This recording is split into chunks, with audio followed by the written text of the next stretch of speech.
என்ன தவம் செய்தனை யசோதா என்ன தவம் செய்தனை யசோதா எங்கும் நிறை பரபிரம்மம் அம்மா என்றழைக்க என்ன தவம் செய்தனை யசோதா எங்கும் நிறை பரபிரம்மம் அம்மா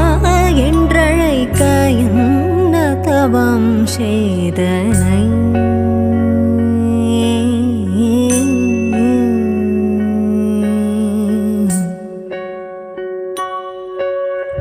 ஈரேழு புவனங்கள் படைத்தவனை ஈரேழு புவனங்கள் படைத்தவனை